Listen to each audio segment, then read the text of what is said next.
What you're hearing is Hardie Fiber Cement Siding living up to its reputation as the siding that handles hail impact with ease. James Hardie knows how important a reputation is, especially when you're a contractor. That's why Hardie's siding withstands severe weather better than vinyl siding, with styles to match its strength.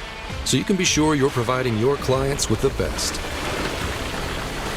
Protect your reputation with exterior products by James Hardie. Mystery Theater presents...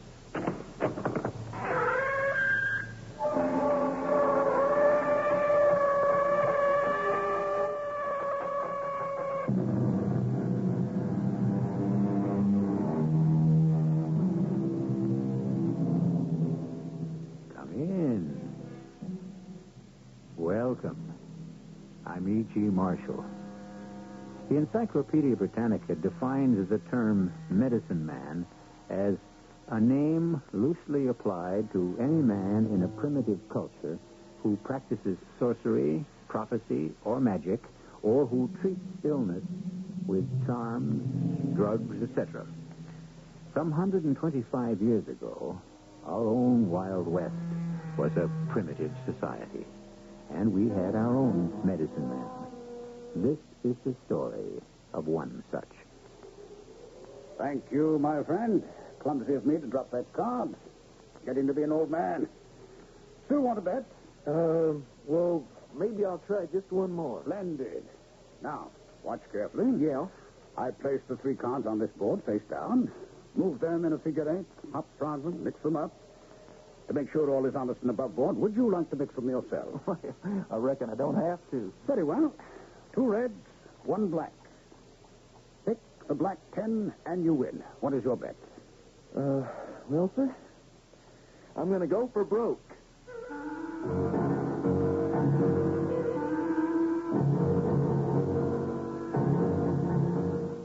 Our mystery drama, The Rainbow Man, was written especially for the Mystery Theater by Ian Martin and stars Ralph Bell. It is sponsored in part by Buick Motor Division and Anheuser-Busch Incorporated, Brewers of Budweiser. I'll be back shortly with Act One. You said a lot of things nobody else can say. When you say but, You say you care enough to only want the king of beer.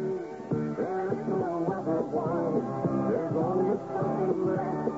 Because the king of beer is leading all the rest. When you say Budweiser, you said it all. Anheuser-Busch, St. Louis, Missouri. Here we are talking with one of the thousands and thousands of people who bought a Buick this year. This is a Skylark, right? That's right. Pretty, huh? Indeed it is. You want to sit in it? I'll let you for $1.25. Do you charge to let people sit in your Skylark? Well, this is a very nice car. Look, I figure when word gets out, people will be lined up for blocks. Hey, you want to honk the horn? Give me a dime. Listen, sir, Buick dealers let people do this for free. They do? Yeah. Well, I think they're missing a good bet. Buick, dedicated to the free spirit in just about everyone.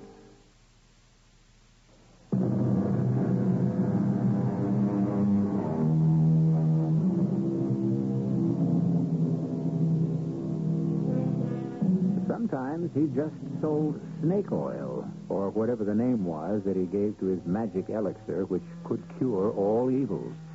He was a blend of doctor, minister, faith healer, charlatan, salesman, comedian, and entertainer.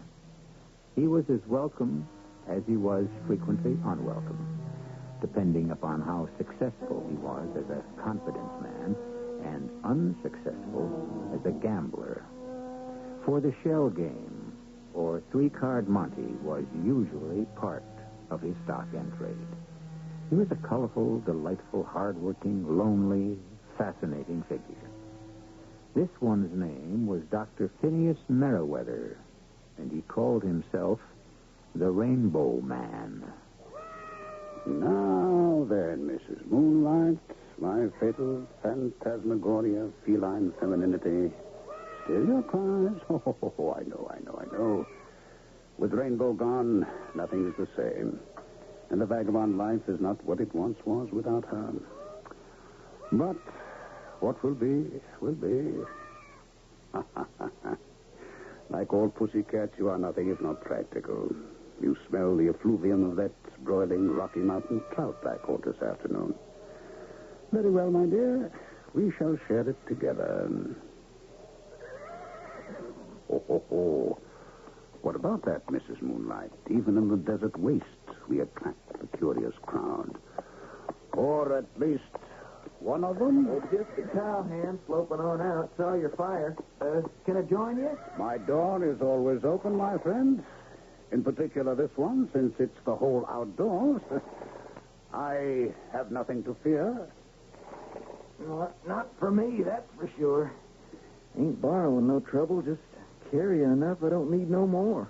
Then hobble your pony and join me and Mrs. Moonlight for dinner, such as it is. Oh, I don't hanker much to eat, mister, but might try a little of your coffee. Help yourself, son. Thank you, Mr. Not Phineas Merriweather, sir.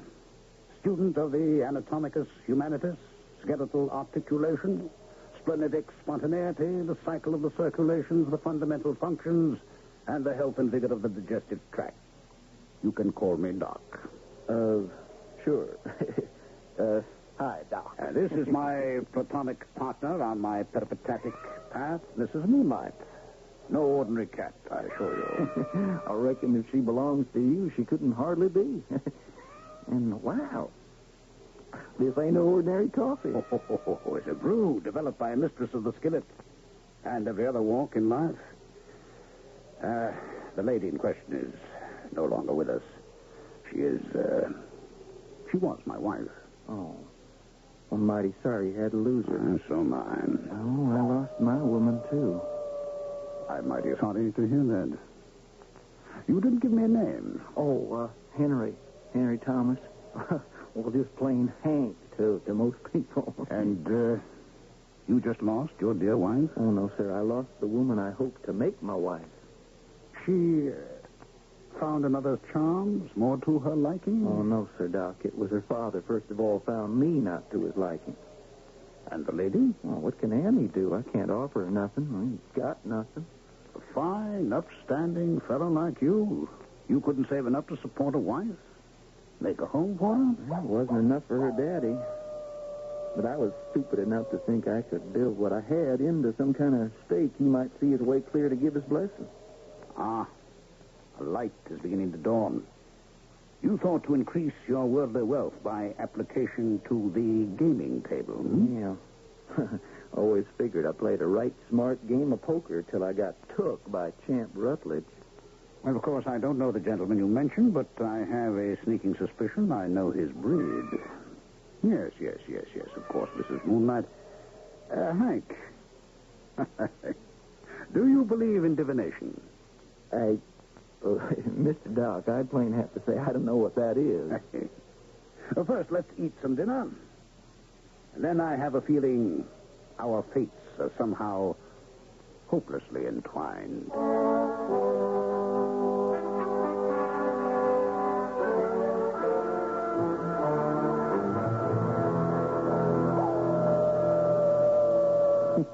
I reckon I must sound pretty near like that old coyote, the way I've been talking on. Oh, not a bit of it, my boy. I asked the questions and I got my answers. Mr. Carter Billings runs the biggest cattle stand in this part of the country. He has a daughter beyond compare. She loves you. You love her. But Mr. Billings is taken with a sickness, and somewhere he feels what is best for his daughter is a man with money and position. And that is not you. No, sir, Doc, it sure ain't. You mentioned something about a stake. Well, that was just what I'd put by for my wages, plus a claim I'd staked on a gold mine never got broke ground on. And those were the assets which were conned away from you in a poker game. Only myself to blame. 5-card stud? Yes, sir, Doc. Hank, my boy, what is the name of your little town that you're trying to put behind you? Painted Butte. Far from here? Oh, no, about 5 or 6 miles. You see, the moving finger writes... Pardon? I was headed for Saxton Falls, but no one waits there to greet me. Nor do I have anyone there to greet. So, why not Painted Buttes? If you will be my guide and take me there. Oh, Doc, I can't go back there. Mr. Billings sure ain't going to take me back as ranch hand. There ain't no way I can make a living there other way. I'm not quite so sure, my boy. How'd you like to work for me? You? Doing what? That's just what I'm about to explain to you.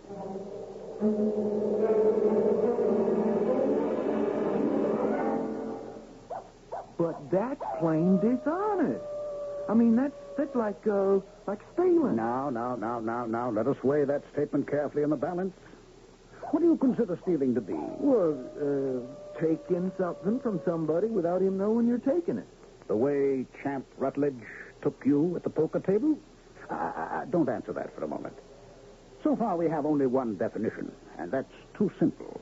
I don't understand, Mr. Doc. How can I explain? Where to begin? With myself, I suppose. The business I've been in all my life. Illusion. Now you see it, now you don't. Is that in itself dishonest? Well, what business were you in? Show business. The theater. Carnivals. You were an actor, fella? Latterly, I was billed as Dr. Thunder and his Rainbow, my wife, and my joy in living. We were a feature in every carnival in the East and across this wide country as far as St. Joseph, Missouri. Our supreme triumph, the moment of glory when that resplendent woman, beauteous as the natural phenomenon I named her after, the Rainbow, stepped into the cabinet, spangles ablaze in the dancing stage lights, with a smile that outshone her glitter, and to the audience's amazement and titillation, I sawed her, not in half, but in 3 parts: head, torso, and her exquisite legs. You did what?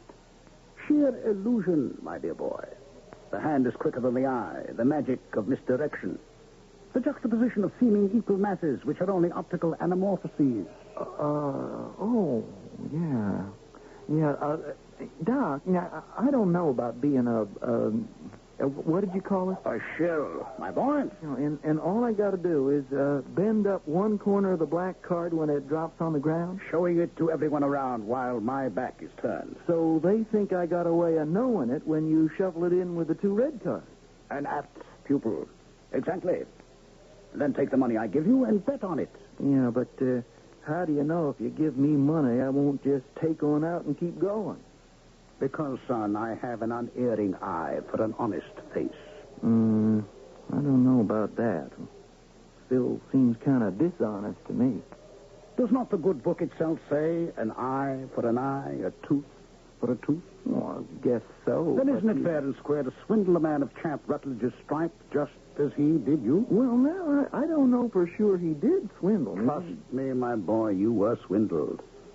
And I intend to help you recapture what is your own. Mister, why would you want to help me? It is not you I help, or myself, but others.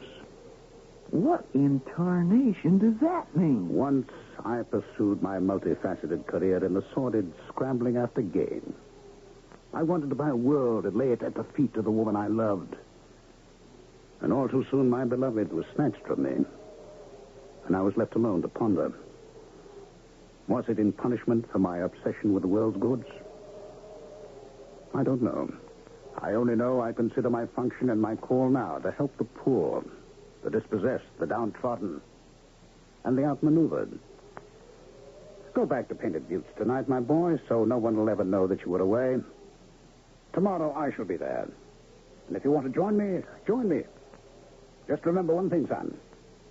From this day forward, till I give you the nod, we never saw each other any time, anywhere.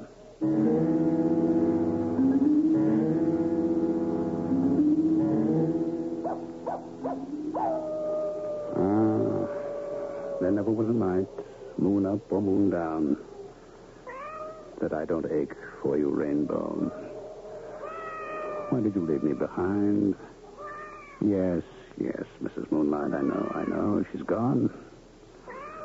Time for you and me to take the little sleep.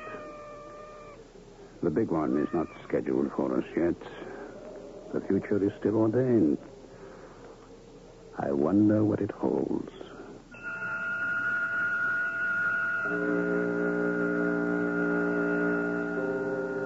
prophet, master of illusion, or an instrument of Satan's dark forces? Who and what is Dr. Phineas Merriweather? Was there ever the wife he dreams of? Or was she sheer delusion? Is he a wizard and the cat his familiar spirit? Or is he just a sad old man, his brains addled by the loss of someone dear to him? I'll be back shortly with Act Two.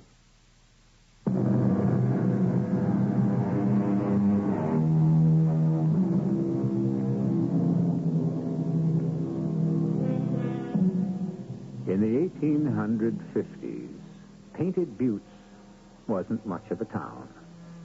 More than it is now, for it doesn't exist anymore. But a century and a half ago, it was all that a territory comprising a quarter of Colorado had to gather in and kick up a little dust. One street, the bank, the tonsorial parlor, the hotel, the saloon, the local assaying office, the general store and post office, the blacksmiths and the livery stable. And on rare occasions, a special attraction like today.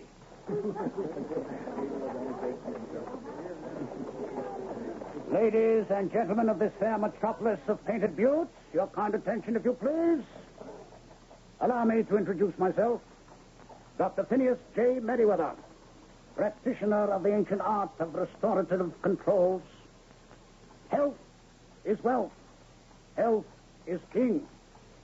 And what snake in this Garden of Eden threatens you most, ladies and gentlemen? The common cold.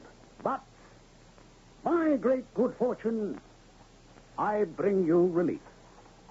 This little bottle I hold in my hand. My friends, while roaming the peripatetic wastes of Patagonia, a region of our good neighbors in the hemisphere of the South, the other Americas, I was struck by the fact that no one there, in spite of the inclement climate, knew what a cold was. On study, I found that the Europhragis root was indigenous to their culture, and that from this root could be brewed a liquid compound of such miraculous versatility in curing not only the cold, but also every other form of invasion, bacilli and bacteria used to erode the human condition. Here it is, available for only $1 a bottle. 16 ounces, which should be worth their weight in gold, since they are in such limited supply. But, ladies and gentlemen, I would not ask you to try something like this without some independent and unbiased proof. Are you, sir, young man, in the third row? You mean me? I do indeed, sir. Would you care to step up here for one moment and join me on the wagon? Well, I don't rightly know. I ain't looking for no medicine. Well, if you will pardon me for saying so, my trained physician's eye has noticed that your eyes are red-rimmed and affected by rheum. And I have been conscious of your heavy cough. Cough, Hank. You see, ladies and gentlemen, this young man, healthy specimen as he seems, is flirting with death. Now, sir. That's splendid, but don't overdo, Hank. Don't overdo. Now, sir, I don't know your name, but let me offer you a spoonful of my peerless placebo. I don't know that I can afford to spend money. A man as sorely afflicted as you, my dear boy, money is no object. Rather than see you suffer, take this bottle as a gift, and this first spoonful as a promise of things to come. There we go. Now. Stop a moment and allow the full unfolding of the healing heat to penetrate. And now, sir, I dare you to cough. Well, I sure don't feel like it. But try. Just try. I can't, Doctor. I just purely can't. There you are, citizens of Painted Buttes. You see the dramatic powers of rainbow liquor, the elixir supreme. $1 a bottle, ladies and gentlemen. But remember, the supply is limited, so first come, first serve.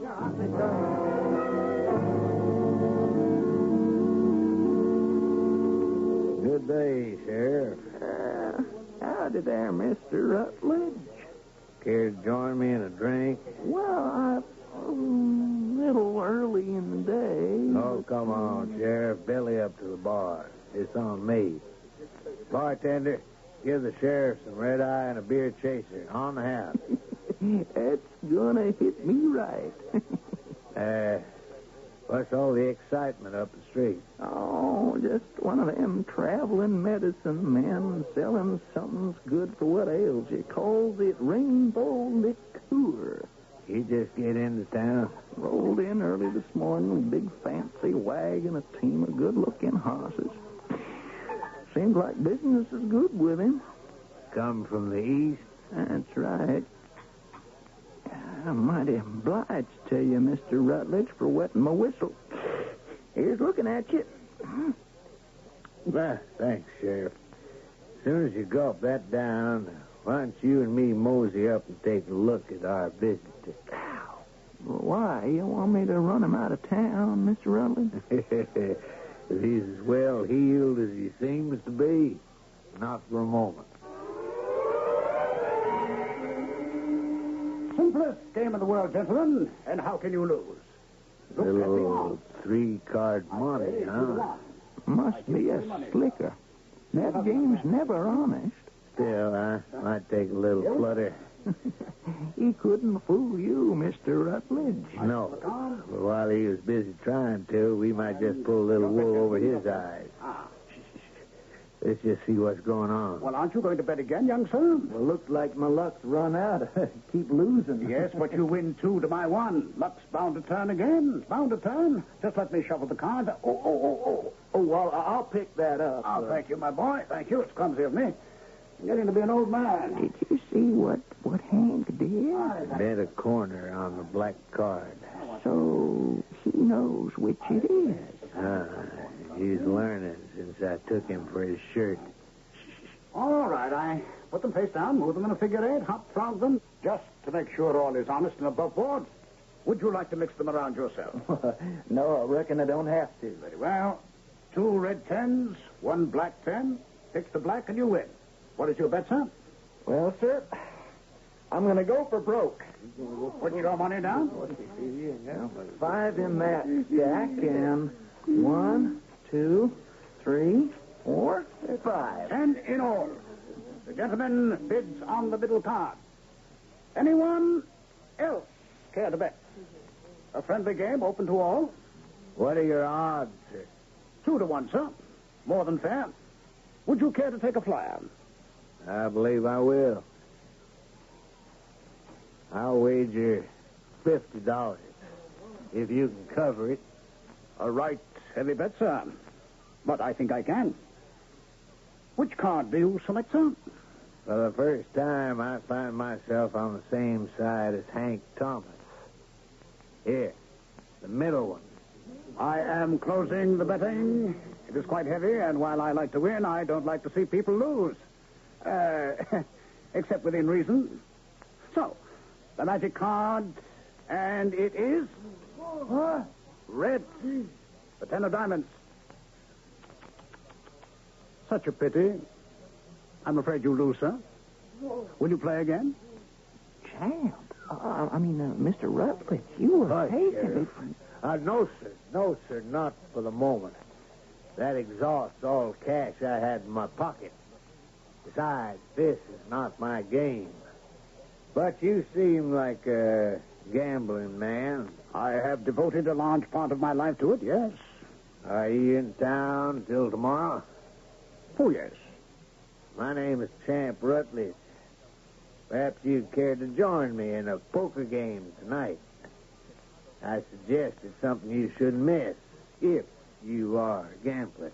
I am, sir. The name is Dr. Phineas Merriweather, and I should be proud to join you. Where? Why don't you meet me at the hotel as my guest for dinner? Oh, I feel I should be the host. No, please. I own the hotel and the saloon. Be my pleasure. Then at the hotel. And at what time? Shall we make it 7? No, 6:30. By the time we've finished dinner, the sun will be down. I shall be there, sir. Now, if you would excuse me. Forgive me, ladies and gentlemen. Now we must turn from fun and games to the world of trade. The lure of the merchandise marts which I have combed the world to bring you, ladies. Cottons from India, silks from mysterious China, and other bolts of material The card you bet on had the corner turned up just like the one Hank did. Now, how could you... One of the oldest switches in the world. You mean he cheated you? That's right. And you're going to stand still for that? A little bait, my slow-witted Venner. To turn the tables, to have the biter bite. Only one thing concerns me. Oh, well, what's that, Mr. Rutledge? Why should Hank Thomas be in league with that old swindler? I think maybe we better have him at that poker game tonight, too.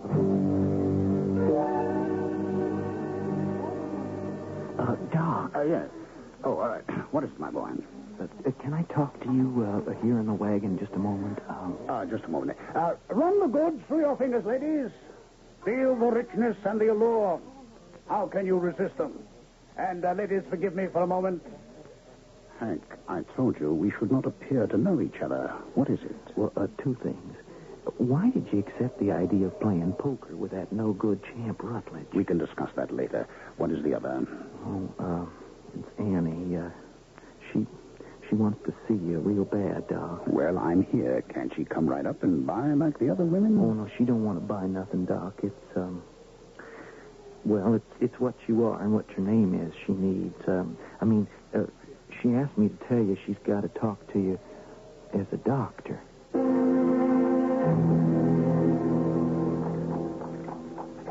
I can't thank you enough, Doctor, for taking the time to come see my father.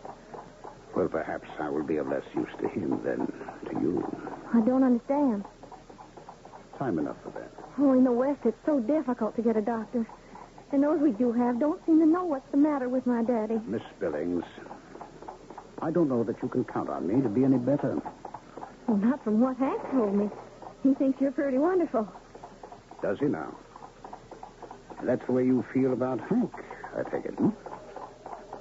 I can't talk about that. Daddy made a marriage contract between me and Champ Rutledge. That's the way it has to be, I reckon. But here we are at the ranch. Right now, nothing matters except my father.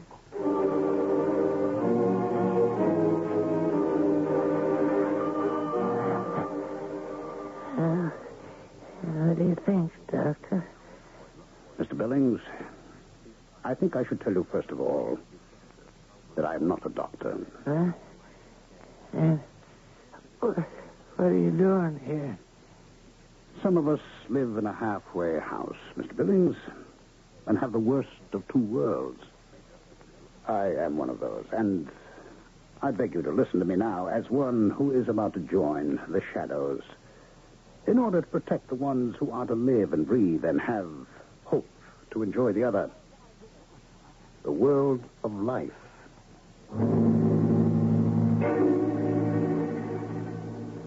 With every device of misdirection and the ability to juggle fantasy and reality, when are we going to believe Dr. Phineas J. Merriweather?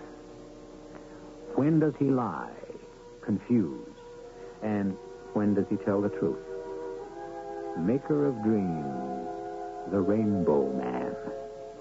Let's follow him to the end of that rainbow, if there is one, when I return with Act 3.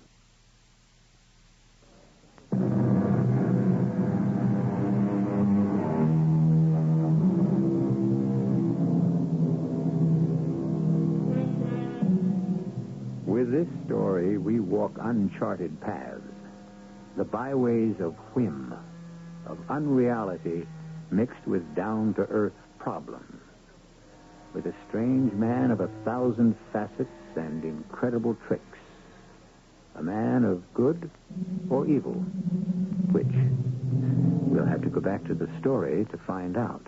Who are you? I told you, I am Dr. Phineas. I don't mean that. I mean, what are you?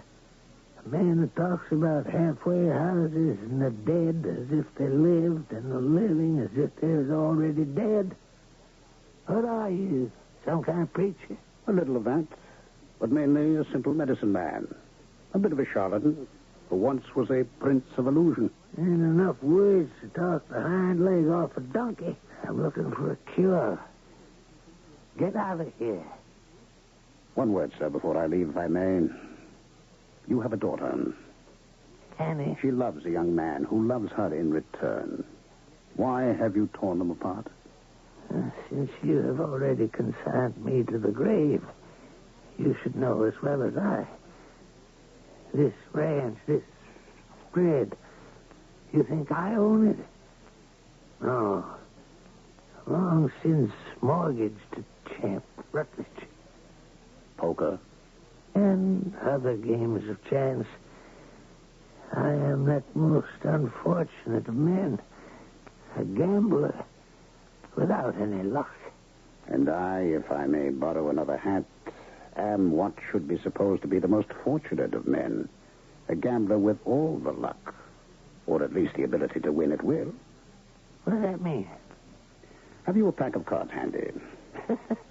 In this house, always. In the drawers. I don't want to touch them. Take them out yourself, if you will. I have the cards. Now what? There is no wager. But let us suppose we were cutting this deck for $1,000. Yes? Shuffle them. Very good. Now, I riffle them once. So, you cut first. Ah, a jack. Very good.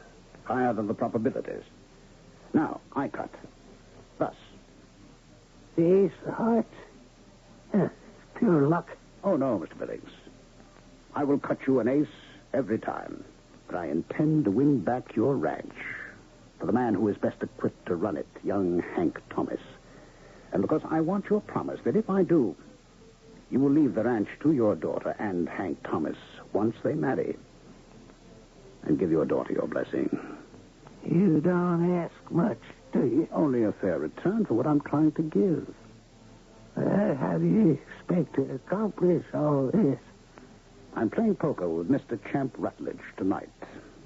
You intend to cheat him? I intend to let him cheat himself for a change. Just as he has cheated you and Hank and God knows how many more. The man, sir, is a card sharp, but an amateur one. I've taken steps to make him think me the same. That's why, though you may not be able to give your daughter a suitable dowry, your son-in-law, if it's Hank Thomas, will bring it to you instead.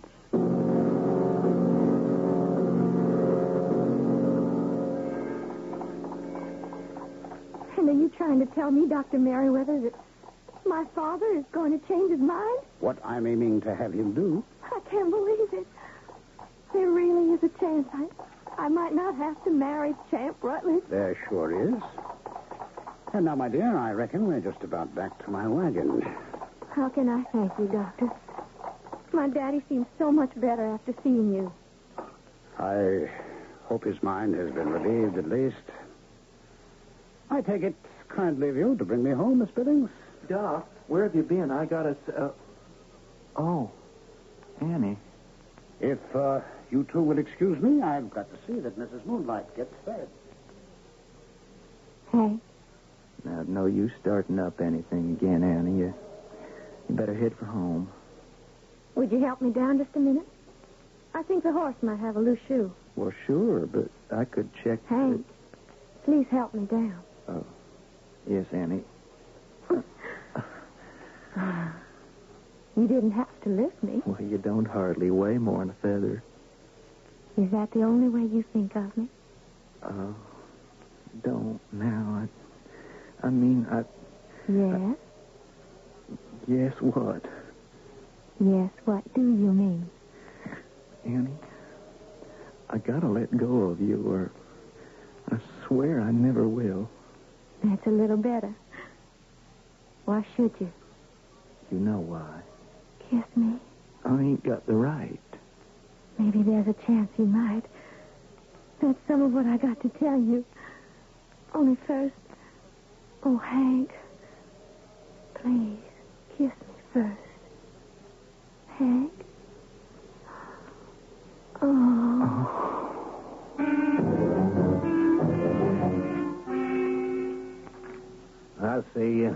Raise you 5. Meet the raise and add 10. I'm staying. Sheriff, Billy, you out? Okay. Let's make it interesting. I'll bump it 50. I'll see. Mr. Doctor, or whoever you are, you want challenge? Nope. I fold. 2 pair. 10s and 3s. Read them and weep. Well, I got lucky. Filled my straight to the middle. 8 through queen. Not on my deal you couldn't. Beg pardon? Well, forget it. Whose deal is it now? Sheriff Cuts, my deal. You're being very lucky, Hank Thomas. Ain't it the truth? Kind of a pleasant change, huh? Not from my seat. I don't like the way the cards are going. The whimsy of the lady with the cornucopia, the shifting winds of chance. What brings us all here, after all? All right, 10 is high, Doc. Your bet. I'll venture $1. I raised you 2.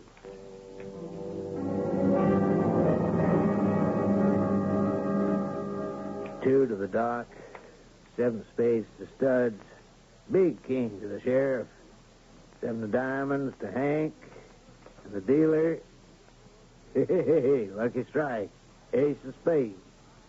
I'm running far behind. Looks like my makeup hand. All right, I'll go $50. Who's in? I'll cover the 50. I'll fold. I'll stick. So, 4 in the pot. Third card. 7 to the doc.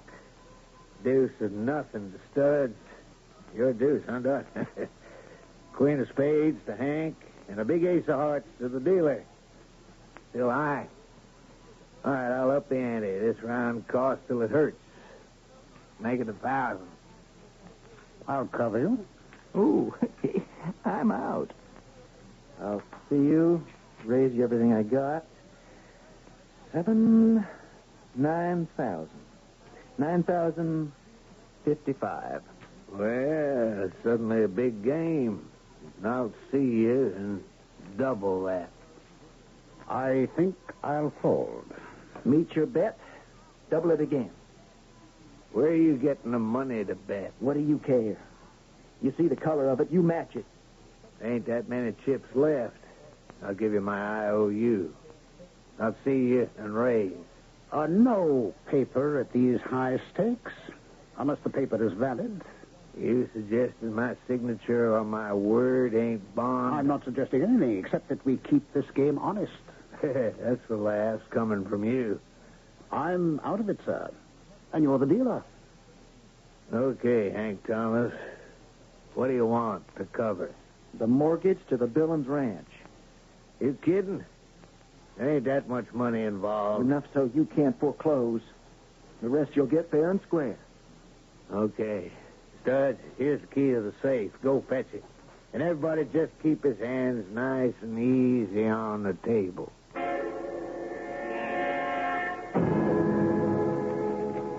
Okay. There's your mortgage, free and clear. Let's get this over with. Everybody witness? I'll hold the deed. Well, what good it'll do you? How come you're not the big winner, Mr. Card Sharp? Scared we had tabs on you? One little mistake you made about me, Mr. Rutledge. I don't play cards for a living. It's fortunate that you didn't plan to be a winner tonight. Let's get to the showdown. Okay? You seeing me? Name of the game. Spade flush. Ace high. Good enough? Not quite. Full house. Aces up. Read 'em and weep. Except that you're missing an ace. 2 pair is all I see. What? Wait a moment. Somebody's cheating. You mean that missing ace of clubs you thought you had in the hole? What do you mean, thought I had? The one you dealt off the bottom? How did you know? I had it there since the beginning. Ace in the hole. It reads a deuce to me. Now, just everyone hold it. You're not getting away with this. You mean This is a town you can't have an honest deal in? I mean, this is my town. I run it my way. Not anymore, champ. Now I'm off the hook as far as you're concerned. Doc Merriweather here helped me take this town back. Nobody tells me I'm through. How'd you get here, Billings? That was my suggestion. I thought he ought to see you for what you were before... Before what? Before I died. Thank God someone was wise enough to show me the truth. Only I got the draw, and I'm cutting out. Nobody's going to stop me. Have you ever heard of Nemesis, Mr. Rutledge? Get out of my way, con man. You've caused enough trouble. You want to find yourself dead? As it happens, yes. We're going together. You had a gun, and you... I didn't want to be the instrument, but someone had to lower the boom. Oh, Doc. Doc, are you all right? Oh, I couldn't be better, son. Wouldn't want it to be any other way in the world. You're bleeding. What can we do for you? Just see those two kids get married. And all I could wish them is that they have a time together like me and Rainbow had. We sure will make a try. It's a lovely world, you know. We just keep it that way. And now that I'm not going to have it anymore, I'd like to leave it that way. Doc, I ain't gonna let you do it. I wouldn't have you stop it if you could. Rainbow is waiting for me. And that lovely world beyond. To be united with the one you love. What else is better in the world? Or the world to come? The saddest tragedy is to be alone.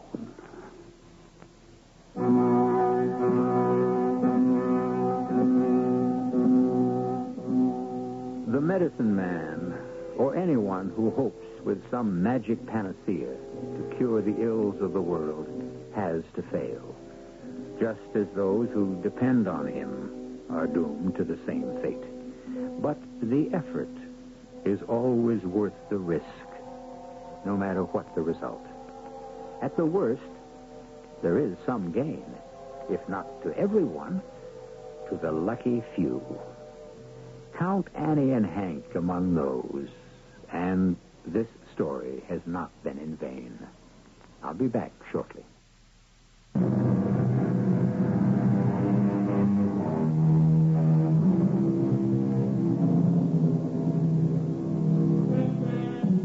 As I said somewhere earlier, Painted Buttes is a ghost town today, haunted by what ghosts I wouldn't know. Although Hank and Annie and her father, who died quietly in his time, are buried there. And in the quiet of sundown, may whisper together in the breeze. Our cast included Ralph Bell, Jada Rowland, Robert Dryden, and Russell Horton. The entire production was under the direction of Hyman Brown. Radio Mystery Theater was sponsored in part by Sign-Off, the sinus medicine. This is E.G. Marshall inviting you to return to our Mystery Theater for another adventure in the macabre. Until next time, pleasant dreams.